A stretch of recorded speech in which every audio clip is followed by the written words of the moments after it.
May 8th, 1942, South Pacific Ocean, Coral Sea. The deck of USS Yorktown, CV-5 trembles beneath Lieutenant William E. Bill Leonard's boots as the ship claws into the wind. The air smells of fuel, salt, and hot steel. Somewhere forward, an SBD Dauntless screams down the flight deck, its engine at full throttle, propeller biting the air like a saw blade. Leonard squints against the sun and instinctively tightens his grip on the railing. He has the uneasy feeling that this day will not end cleanly.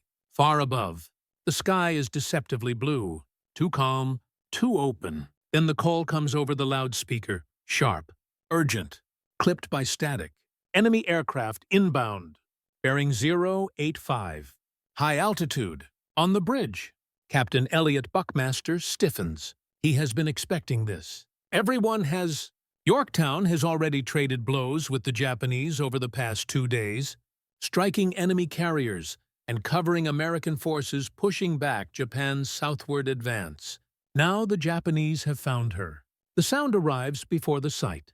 A distant, rising howl, like wind tearing through rigging. Sailors look up just as dark specks break formation against the sun. Aichi D-3A Val dive bombers, wings glinting, noses tipping downward. General quarters. All hands man your battle stations. The ship erupts into motion. Hatches slam. Men sprint. Anti-aircraft crews swing their guns skyward. Fingers white on triggers. The thud-thud-thud of 5-inch guns begins, followed by the frantic chatter of 1-inch quads and 50-caliber machine guns. Black puffs of flak bloom across the sky. But the Japanese planes keep coming. Diving almost vertically now, Leonard watches one bomber grow impossibly large, its bomb tumbling free. Brace! The explosion slams into the deck like a hammer from the gods. Steel shrieks. The world tilts violently. Leonard is thrown hard against the bulkhead. The breath knocked from his lungs as smoke and flame tear upward from the flight deck. Another bomb follows, then another. Below decks, lights flicker and die. Compartments flood with smoke. Somewhere deep inside the ship, fire races along fuel lines and cable runs. Men fight it blindly, choking, sweating, dragging hoses through darkness as the ship shudders again. On the bridge, Buckmaster grips the rail as Yorktown lists slightly to port. Reports flood in, chaotic. Overlapping, bomb hit near the forward elevator. Fire in the uptakes. Boiler rooms losing pressure. Within minutes, the carrier's speed drops. Her graceful charge into the wind falters, settling into a wounded stagger. For a terrifying moment, it feels as if Yorktown might stop entirely. A sitting target in enemy-controlled skies. But she doesn't. Damage control parties swarm like ants over a crushed nest. Chief Boatswain's Mate John G. O'Neill rallies his men knee-deep in smoke, ordering counter-flooding, sealing ruptured compartments, forcing ventilation back online. Burned sailors are dragged clear. Fires are isolated, then beaten down inch by inch. On the flight deck, twisted steel and burning debris are pushed overboard while explosions still echo in the distance. Someone paints over scorched deck markings with whatever paint they can find. The work is frantic, improvised, relentless. By mid-afternoon, the air attack fades. The sea returns to an unnatural calm, broken only by drifting smoke and the hiss of cooling metal. Yorktown is alive, but wounded. She has taken 3 direct bomb hits. Her superstructure is scarred. Boilers are damaged. Electrical systems are compromised. To any trained eye, she looks like a carrier that will be out of the war for months. That is certainly what the Japanese believe. Far away, in Japanese operations rooms, engineers and intelligence officers pore over reconnaissance reports and combat assessments. The conclusions seem obvious. The American carrier struck at Coral Sea has been crippled, possibly sunk. Even if she survives, she will require extensive yard work on the U-2. West Coast? They laugh at intercepted American damage claims that suggest otherwise. No fleet carrier takes that kind of punishment and returns quickly. Not without months in dry dock. Not without rebuilding half the ship. Back aboard Yorktown, Captain Buckmaster orders a course change. Set course for Pearl Harbor. Best speed possible. The carrier limps eastward, her crew exhausted, burned, bruised, but unbroken. As night falls over the Coral Sea, sailors sleep beside scorched bulkheads and ruined machinery, unaware that every hour matters now. Because while Yorktown's engines turn toward Hawaii, another battle is already forming. One that will decide the fate of the Pacific War, and whether this wounded ship can rise again in time. May 27th, 1942, Pearl Harbor, Hawaii. Dawn creeps over Ford Island, painting the harbor in soft gold and long shadows. The water is calm, deceptively calm, and for a moment, Pearl Harbor almost looks peaceful. But the illusion shatters as USS Yorktown rounds the channel buoy and slides into view. From the piers, sailors stop what they're doing. Some curse under their breath. Others just stare. The carrier is unmistakably wounded. Her flight deck is patched and scarred, streaked with soot and burn marks. Parts of her island are blackened.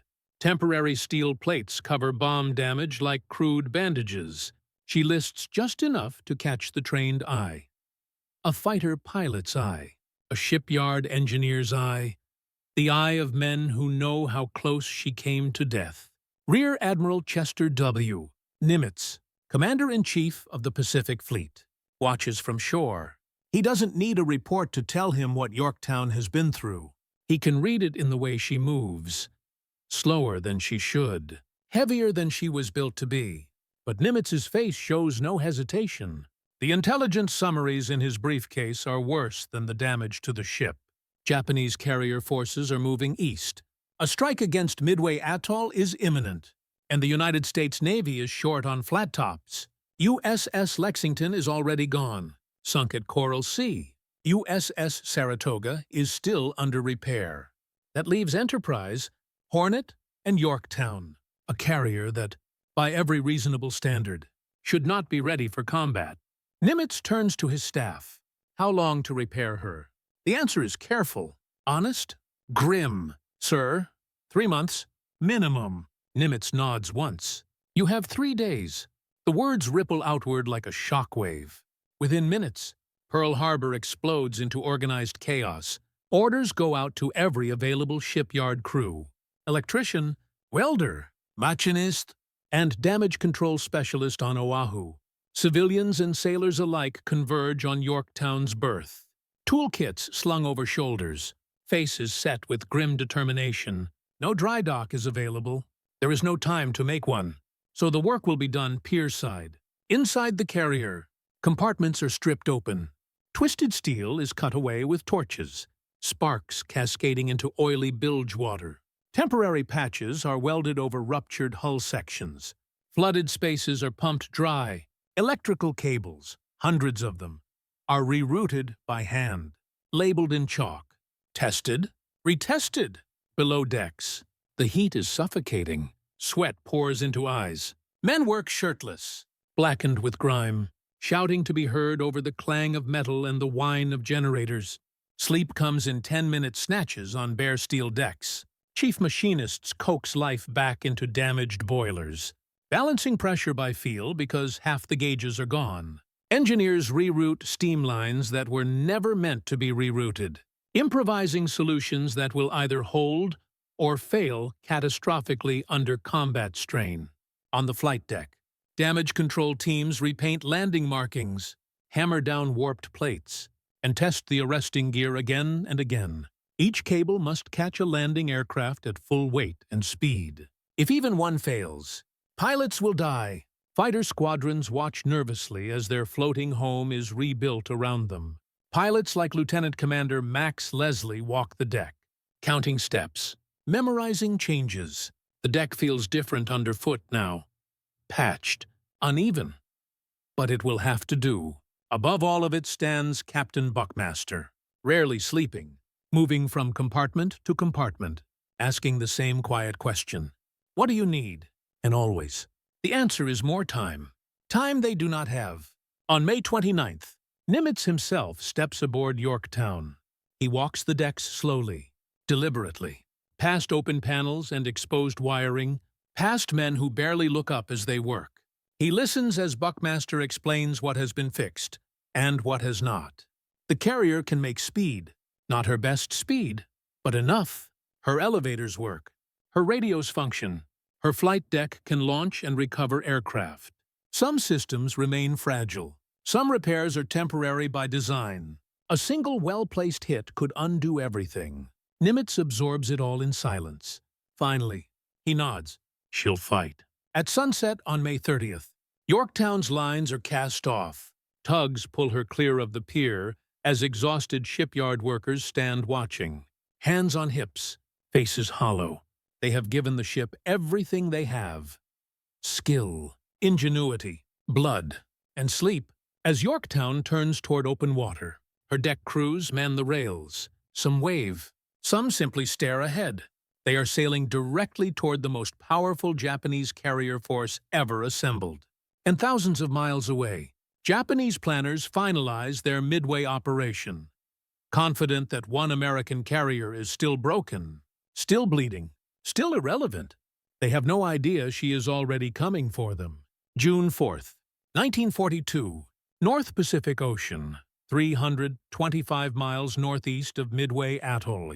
The sea is steel gray under a low, heavy sky. A cold wind sweeps across the flight deck of USS Yorktown, carrying the smell of aviation fuel and salt spray. It is barely past dawn, but the ship is already alive. Engines thrumming, signal flags snapping, boots striking steel in urgent rhythm. Lieutenant Joe Rochefort's intelligence predictions have proven terrifyingly accurate. The Japanese are coming, and they are close. In the dim light, Ensign Jack Reed, a young F-4F Wildcat pilot, sits in his cockpit, canopy open, gloved hands resting on the controls. He stares straight ahead, forcing himself to breathe slowly. The patched flight deck beneath his wheels looks nothing like it did before Coral Sea. Weld seams snake across it like scars. Fresh paint barely hides the damage. Reed taps the side of his cockpit and mutters, "Hold together. Girl, on the bridge." Captain Buckmaster watches the wind indicators. Launch the search. One by one, aircraft roll forward.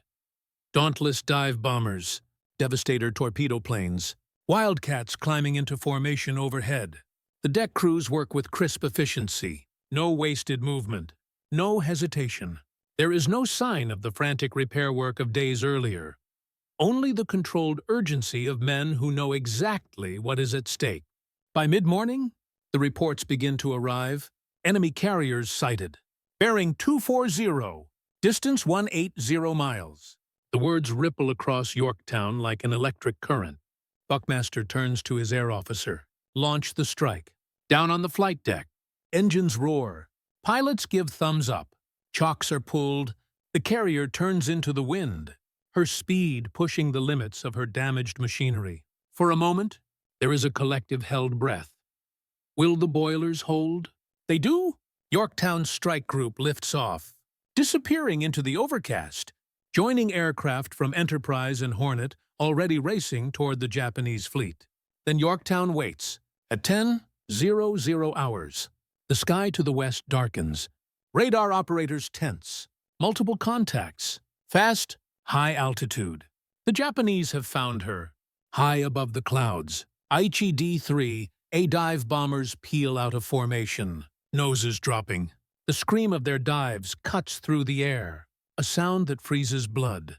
Anti-aircraft guns open fire instantly, filling the sky with black bursts. Ensign Reed banks hard as he climbs to intercept. Tracers streaking past his canopy. He squeezes the trigger.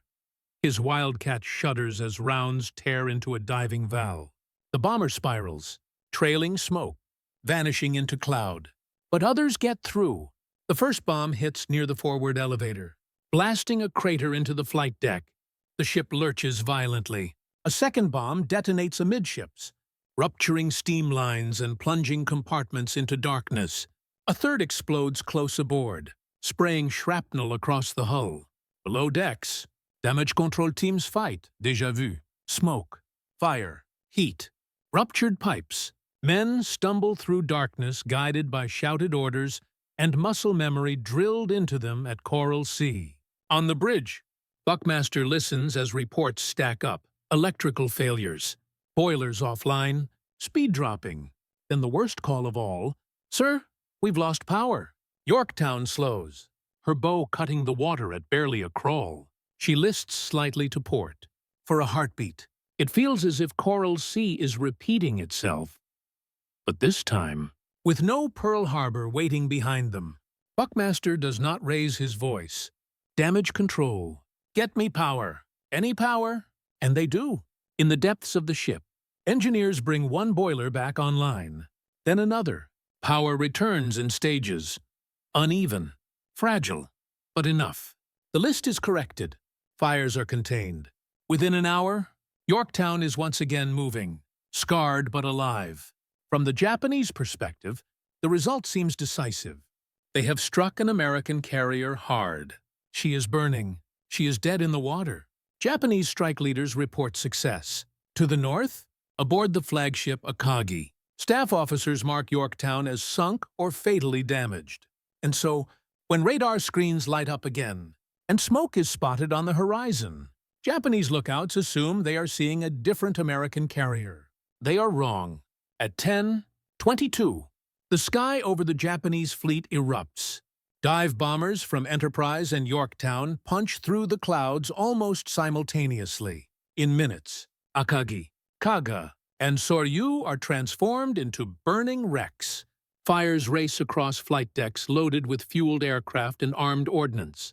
A few hours later, Hiryu, the last surviving Japanese carrier, launches a desperate counterstrike. And once again, they aim for the carrier they believe has already been destroyed. USS Yorktown, June 4th, 1942. Midway area. Late afternoon. The smoke over the Pacific hangs thick and low, smearing the horizon into shades of gray and black. On USS Yorktown, the air tastes of cordite and burned insulation. Damage control crews are still fighting lingering fires when radar operators stiffen again. Incoming aircraft. Bearing 180. Low altitude. Captain Elliot Buckmaster doesn't need to ask who they belong to. Only one Japanese carrier remains operational. Hiryu, on the flight deck. Hastily repaired arresting cables glisten with oil and sweat. Some of Yorktown's fighters are airborne. Others are below decks, their pilots waiting beside their aircraft, helmets on, listening to the distant thunder of engines growing louder by the second. Below the clouds, Nakajima B-5 N-Kate torpedo bombers skim the waves, white spray exploding around their wings. Escorting Zeros weave above them, sunlight flashing off their canopies. All guns, open fire. The carrier's starboard side erupts in flame. Tracers slash across the sky. One torpedo bomber disintegrates mid-air. Another slams into the water, skipping once before vanishing. The three get through. Ensign Jack Reed dives his Wildcat straight at a Kate, firing until his guns click empty. The Japanese pilot releases his torpedo anyway. Reed yanks back on the stick, feeling the G-forces crush his chest as the torpedo streaks beneath him, arrowing toward the ship. From the bridge, Buckmaster watches the water. Two torpedoes slam into Yorktown's port side almost simultaneously. The explosions are dull. Underwater punches that lift the ship bodily from the sea. The deck tilts sharply. Men are thrown against bulkheads. Lights go out again, permanently this time. Below the waterline, compartments flood in seconds. The list grows, 10 degrees, then 15. Counterflooding slows it, but cannot stop it. We can't correct the list, sir. Buckmaster closes his eyes for half a second. He opens them and speaks calmly. Prepare to abandon ship. The order moves through Yorktown with eerie discipline. There is no panic. Wounded men are carried to the rails. Life jackets are pulled tight. Classified material is destroyed. The ship's band, briefly, incredibly, plays to steady nerves before being ordered overboard. Buckmaster is among the last to leave, climbing down into the water as Yorktown lists helplessly, her flight deck canted at an unnatural angle. For hours, she floats, stubborn, defiant, refusing to sink. Tugs move in under cover of darkness. Damage control teams reboard her, attempting the impossible yet again. Power is restored in patches. Pumps fight the flooding. By morning, June 5th, Yorktown is still afloat. And once again, Japanese submarines are hunting. At 05:01, the periscope of I-168 breaks the surface. Commander Yahachi Tanabe lines up his shot. The crippled carrier is an irresistible target. 4 torpedoes streak toward Yorktown. One misses. 2 slam into her hull. Another strikes the destroyer USS Haman, tied alongside to provide power. Haman breaks in too, sinking in minutes. Her depth charges detonating and killing sailors in the water. Yorktown finally gives in. Slowly, majestically, she rolls to port. Water pours across her flight deck. The scars of Coral Sea and Midway vanish beneath the waves as she slips under, bow first, disappearing into the Pacific at 07:01 on June 7th, 1942. But her death is not a defeat, because in Japanese operations rooms, the realization is spreading. Quiet, horrifying, undeniable. The Americans did not have 3 carriers at Midway. They had 4. One of them was supposed to be gone. And that mistake has cost the Imperial Japanese Navy its carrier force, its veteran air crews, and the initiative in the Pacific War. USS Yorktown is gone. But the engineers who laughed at the damage reports will never forget her.